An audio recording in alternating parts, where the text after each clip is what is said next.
விலை இரண்டும் எப்போதுமே இரு துருவங்கள். அந்த இரு துருவங்களையும் இணைப்பதுதான் ஃபன் ஸ்டோரி. போன் 9566010006 மற்றும் 9566010007. நம்ம ஆளுங்க தானே நம்மள இவ்ளோ தூரம் சப்போர்ட் பண்ணி கூட்டிட்டு வந்தாங்க. அவங்களுக்கு தெரியாதா அவங்களோட பெஸ்ட் ஹாலிடேஸ் நம்ம கூட தான்னு? GT Holidays, South India's #1 travel brand. டூனி talkies ரசிகர்களுக்கு வணக்கம். வாங்க லஞ்ச் நிகழ்ச்சிக்கு போகலாம்.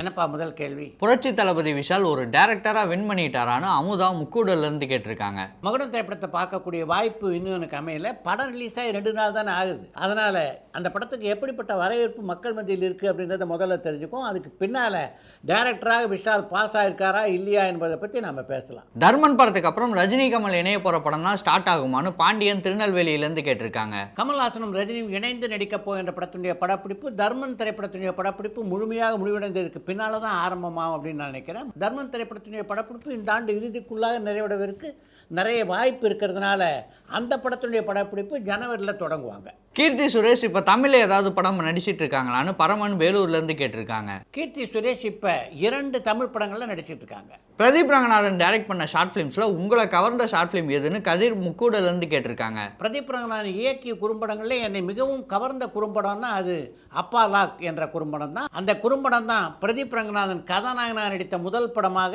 அமைந்தது. கருப்பழனியப்பன் டைரக்ட் பண்ண படம் என்னாச்சுன்னு பரமன் வேலூர்லேருந்து கேட்டிருக்காங்க. கருப்பழனியப்பன் குக்கர் என்ற ஒரு படத்தை இப்போ இயக்கி கொண்டிருக்கிறார். காளி வெங்கட் கதாநாயகனாக நடிக்கின்ற அந்த படத்துடைய படப்பிடிப்பு தொடர்ந்து நடைபெற்றுக் கொண்டிருக்கிறது. கமல் படம் டைரக்ட் பண்ண வாய்ப்பு இருக்கான்னு மைக்கேல் சடையபுரம்லேருந்து கேட்டிருக்காங்க. கமல் இயக்குவதற்கு வாய்ப்பில்லை அப்படின்னு சொல்ல முடியாது. ஆனால் அடுத்த 1-2 வருடங்களுக்கு நடக்க வாய்ப்பில்லை அப்படின்னு நினைக்கிறேன். நடிகர் விஜயகுமார் என்ன ஆனாரு, அவரை பெரிய ஸ்கிரீனில் பார்த்து ரொம்ப நாள் ஆச்சுன்னு காவியா வேலூர்லேருந்து கேட்டிருக்காங்க. விஜயகுமார் முன்ன மாதிரி ஆண்டுக்கு 10-20 படங்களில் இப்போ நடிக்கிறது இல்லை. ஏதாவது 1-2 படங்கள் நடிக்கிறார். இப்போ கூட ஒரு தெலுங்கு படத்திலே அவர் நடித்துக் கொண்டிருக்கிறார். விஜய் ஆண்டனி நடிப்பை விட்டுட்டு முன்னாடி மாதிரி மியூசிக்கில் கவனம் செலுத்தலாமே, அவர் பண்ணுவாரான்னு மைக்கேல் சடையபுரம்லேருந்து கேட்டிருக்காங்க. விஜய் ஆண்டனியுடைய நடிப்பு இப்போ தான் மெல்ல மெல்ல பெரிய பாராட்டுக்களை பெற்றுக்கொண்டிருக்கிறது. இந்த சூழ்நிலையில் அவர் நடிக்காமல் இசையமைப்புக்கு போகலாம் அப்படின்னு நீங்கள் சொல்லியிருக்கிற கருத்து சரியான கருத்தா எனக்கு தெரியல. ஜிடிஎன் படம் மாதிரி வேற எந்த தலைவரோட வாழ்க்கை வரலாறு படமாக எடுக்கலாம்னு மைக்கேல் சேலம்லேருந்து கேட்டிருக்காங்க. திரைப்படமாக எடுப்பதற்கு தலைவர்களுடைய வாழ்க்கை வரலாறா இல்லை. ஒரு பக்கம் புரட்சி தலைவர் எம்ஜிஆருடைய வாழ்க்கை வரலாறு, இன்னொரு பக்கம் கலைஞருடைய வாழ்க்கை வரலாறு. இந்த 2 பயோபிக் எடுத்தால் நிச்சயமாக மிகப்பெரிய வெற்றியை குவிக்கின்ற படங்களாக அது அமையும். ஆனால் அப்படிப்பட்ட முயற்சியில் இப்போதைக்கு யாரும் ஈடுபட்டிருப்பதாக தெரியல. லெஜண்ட் சரவணனோட அடுத்த படம் என்னன்னு சேலம்லேருந்து சந்தோஷ் கேட்டிருக்காங்க. தன்னுடைய அடுத்த படத்தையும் இயக்க போது துரை செந்தில்குமார் தான் அப்படின்னு ஏற்கனவே லெஜண்ட் சரவணன் அறிவிச்சிருக்காரு. ஆனாலும் அதற்கான ஆரம்ப வேலைகளை இன்னும் அவங்க தொடங்கியதா தெரியல. எழுத்தாளர் சங்கத்தில் 2 டீமுக்கு நடுவில் இருந்த பிரச்சனை முடிஞ்சிருச்சான்னு விக்னேஷ் சேலம்லேருந்து கேட்டிருக்காங்க. எழுத்தாளர் சங்கத்திலே 2 அணிகளுக்கு இடையே உள்ள பிரச்சனை இன்னும் தீர்ந்ததாக தெரியல. தொடர்ந்து அவர்களுக்கு நடுவே உரசல்கள் இருந்து கொண்டுதான் இருக்கிறது. மகேந்திரன் எழுதின கதை ஏதாவது படமாகாமல் இருக்கான்னு சந்திரா திருப்பூர்லேருந்து கேட்டிருக்காங்க. மகேந்திரன் எழுதிய பல கதைகள் படமாகாமல் இருக்கின்றன. டைரக்டர் ராமநாராயணன் மாதிரி படம் டைரக்ட் பண்ண இப்போ யார் இருக்கான்னு பரமன் வேலூர்லேருந்து கேட்டிருக்காங்க. ராமநாராயணனை போல வேகமாக படம் எடுக்கக்கூடிய இயக்குநர்கள் இப்போ இல்லை அப்படின்னு சொல்ல முடியாது. ஆனால் அவர் இயக்கிய படங்களுக்கு கிடைத்த வரவேற்பு போல இப்போ பொதுவாக அது போன்ற படங்களுக்கு பெரிய வரவேற்பு கிடைக்கிறதில்லை. அப்படின்றனால தான் அது மாதிரியான பல இயக்குநர் நம்மால் அடையாளம் காண முடியல. தேவன் ஏகாம்பரத்தோட இன்டர்வியூ முடிஞ்சதுக்கப்புறம் அவரை பற்றி உங்களுக்கு என்ன தோணுச்சு, அதை ஒரே வரியில் சொல்ல முடியுமான்னு சங்கீதா திருவண்ணாமலையிலேருந்து கேட்டிருக்காங்க. தேவன் ஏகாம்பரம் மனம் திறந்து பேசக்கூடிய ஒரு நல்ல நண்பர். அப்படிப்பட்ட நண்பர் இவ்வளோ காலம் சந்திக்காமல் இருந்துட்டோமே அப்படின்ற எண்ணம் தான் அந்த நேர்காணல் முடியும் போது எனக்கு ஏற்பட்டது. ஆர்ட் டைரக்டர் JK இப்போ என்ன பண்ணிட்டு இருக்காருன்னு செல்வபுரம்லேருந்து அருண் கேட்டிருக்காங்க. மிகச்சிறந்த கலை இயக்குனரான JK இப்போ எந்த ஒரு திரைப்படத்திலும் பணியாற்றுவதாக தெரியல. நடிகர் கமல் அரசியலுக்கு வராமல் இருந்திருந்தா என்ன ஆயிருக்கும்னு ஸ்ரீராம் தென்காசியிலேருந்து கேட்டிருக்காங்க. மிகப்பெரிய புத்திசாலியான கமலை அரசியல் உலகம் சரியாக பயன்படுத்திக்கல.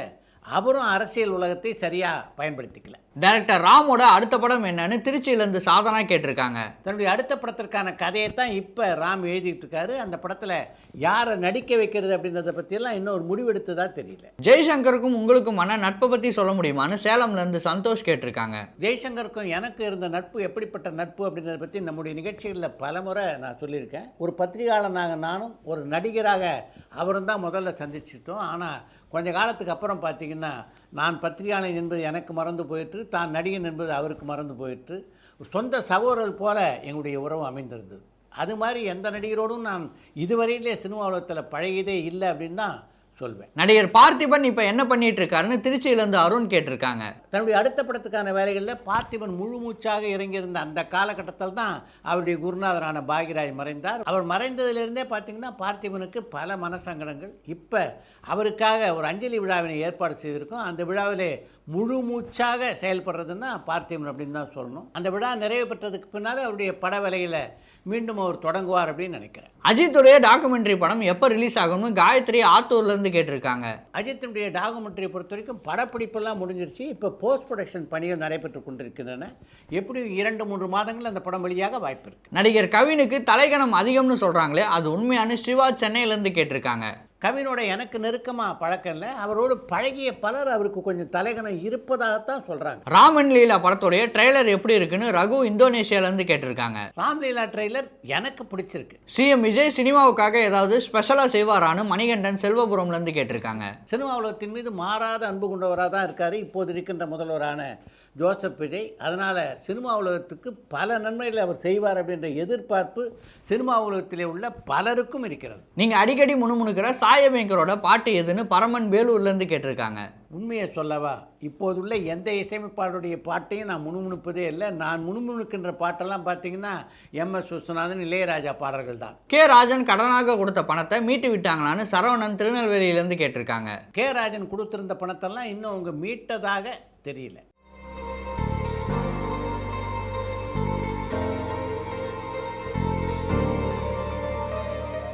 வாலி படங்களுக்கு கதை வசனம் எழுதியிருக்காரான்னு சதீஷ் ஸ்ரீநகர்லேருந்து கேட்டிருக்காங்க. கரியுக கண்ணன், ஒரு கொடியில் இருமலர்கள், முத்தான முத்தல்லவோ, சிட்டுக்குருவி, கடவுள் அமைத்த மேடை, ஒரே ஒரு கிராமத்திலே, என் தமிழ் என் மக்கள், பெண்கள் வீட்டின் கண்கள் திரைப்படம் உட்பட பல படங்களில் ஒரு எழுத்தாளராக பணியாற்றியிருக்கிறார் வாலி.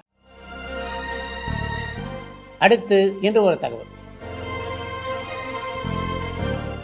பல முக்கியமான நடிகர்கள் தன்னுடைய திரை வாழ்க்கையிலே பெரிய பொருளாதார வீழ்ச்சியை சந்தித்ததெல்லாம் அவங்க திரைப்படங்களை தயாரிக்க ஆரம்பித்ததற்கு பின்னால் தான் நடந்தது என்று குறிப்பிடுகின்ற தயாரிப்பாளர்கள் மிக முக்கியமாக சுட்டி காட்டுவது ஒரு காலகட்டத்தில் ஓஹோ என்றிருந்த TR மகாலிங்கத்தை பற்றி தான். மிக பிரபலமான கதாநாயகனாக பல திரைப்படங்களில் நடித்து கொண்டிருந்த காலகட்டத்தில் தான் நாம் ஏன் சொந்த படம் ஆரம்பிக்கக்கூடாது என்ற எண்ணம் TR மகாலிங்கத்துக்கு தோன்றியது. உடனே தன்னுடைய மகனான சுகுமார் பேரில் சுகுமார் புரொடக்ஷன்ஸ் என்ற ஒரு நிறுவனத்தை தொடங்கினார் அவர். மச்சரேகா, மோகன சுந்தரம், சின்னதுரை, விளையாட்டு பிள்ளை ஆகிய 4 படங்களை தயாரித்ததற்கு பின்னால் செல்வச் செழிப்பிலே இருந்த அவர் வறுமையின் கோரப்பிடியிலே சிக்கி தவித்தார் என்பதுதான் உண்மை. மனைவியின் கழுத்தில் இருந்த தாலியை கூட அடகு வைக்கக்கூடிய ஒரு சூழ்நிலை தான் அவருக்கு ஏற்பட்டது. கையில் பணம் இருந்தது, தயாரிப்பாளர் என்ற அந்தஸ்து இருந்தது.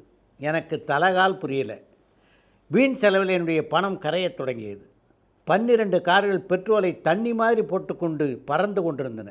எல்லா ஹோட்டல்லையும் என்னுடைய பெயரிலே அறைகள் புக்காகி இருந்தன. இதில் மிகப்பெரிய சோகம் என்னன்னா, நான் படத்தயாரிப்பாளரானொன்னே நான் தான் முதலாளி ஆயிட்டேனே அப்படின்னு சொல்லி பட தயாரிப்பாளர் தங்களுடைய படங்களுக்கு என்னை ஒப்பந்தம் செய்வதை நிறுத்திவிட்டார்கள். இப்படி நான் இழந்த செல்வத்தெல்லாம் எனக்கு மீட்டு கொடுத்ததுன்னா அது என்னுடைய மாமனார் தான்.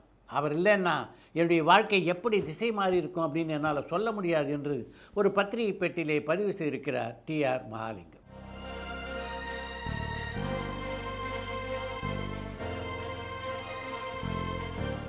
இத்துடன் இன்றைய லன்ச் நிகழ்ச்சி நிறைவு பெறுகிறது. மீண்டும் அடுத்த லன்ச் நிகழ்ச்சியிலே சந்திப்போம்.